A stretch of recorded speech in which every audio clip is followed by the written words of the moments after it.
আসসালামু আলাইকুম। কেমন আছেন সবাই? আশা করি সবাই ভালো আছেন।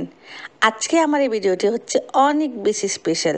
আমরা সবাই আসলে দুজন মিষ্টি মনের মানুষকে খুব মিস করছি।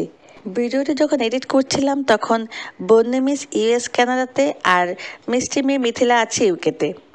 আমি জানি আমাদের মতো বন্যি আর মিথিলাও কিন্তু আমাদেরকে অনেক বেশি মিস করছে, আর সেটা আমি বন্যে মিসের একটা মেসেজের মাধ্যমেই বুঝতে পারি। ইউএসএ কানাডা ঘুরতে এসেও সারাক্ষণ শুধু তোমাদেরকেই মিস করছি, আমার ওয়াইএস কলিগ কাম ফ্রেন্ডসদের। আমি জানি বন্যি, তুমি আমাদেরকে অনেক বেশি মিস করছো। এই যে সবাইকে দেখতে পাচ্ছেন একসাথে, মোটামুটি আমরা ৩৫ জন। বন্যি মিস আর মিথিলা যাওয়ার আগে আমরা সবাই এক হয়েছিলাম ধানমন্ডির ২৭-এর চিয়ার্স রেস্টুরেন্টে।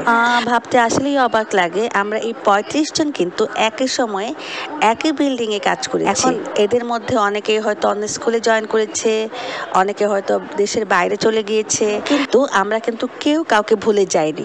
কোনো একটা প্রোগ্রাম বা কোনো একটা সুযোগে আমরা কিন্তু সবাই এক হয়ে যাই। আর অনেক দিন পরে কাছের মানুষকে পেয়ে কিংবা ওয়ার্ক বেস থেকে যখন আমরা অন্য একটা জায়গায় যাই, মনের মানুষগুলোর সাথে মনের কথা বলতে কিন্তু একদম ভুলি না, আর পরিবেশটাই থাকে কিন্তু আসলেই অন্যরকম। আর এদিকে বন্যি মিসকে দেখেন, উনি ফোন করে প্রত্যেকের উপস্থিতি কিন্তু নিশ্চিত করছেন, কে কোথায় আছেন, কার আসতে কতক্ষণ সময় লাগবে। আর সবাই আসার পরে আমাদের অবস্থা দেখতে পাচ্ছেন যে একদম খুশিতে একদম আমরা খুব আত্মহারা হয়ে যাচ্ছি। ভোজন বিলাসের পালা। সুন্দরবনের মানুষদের সাথে সুন্দর একটা এনভায়রনমেন্টে এই মজার মজার খাবারগুলো কিন্তু সত্যি অসাধারণ ছিল। যাই হোক, খাবার দাবার পর্ব শেষ হওয়ার পরে ছিল আমাদের কেক কাটার পর্ব। বন্যি মিস, এবার তুমি কিছু বলো।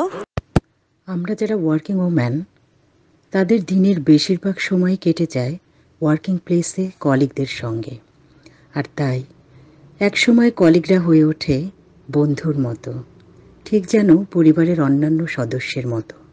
আর আরেকটি ব্যাপার হচ্ছে, আমার মতো কে কে এই কাজটা করেন। আমি কিন্তু সবসময় অল্প করে টিস্যুতে করে এই পান মশলাটা নিয়ে আসি আর পরে অল্প অল্প করে খাই। এটা মনে হয় সবাই করে।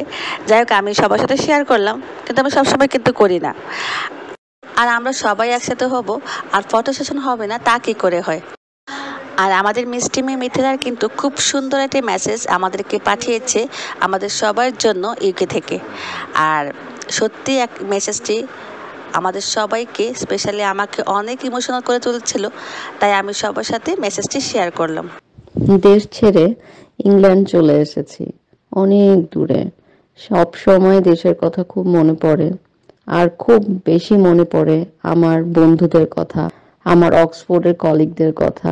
একসাথে গল্প করা, একসাথে হাসাহাসি করা, খুব মজা লাগতো। খুব বেশি মনে পড়ে সবাইকে। ভালো থাকবেন। Love you my wise buddies, love you very much, miss you all. ভালো থাকবেন সবাই, আর সব সময় কিন্তু জান্নাত কুকিং স্টুডিওর সাথেই থাকবেন। আল্লাহ হাফেজ।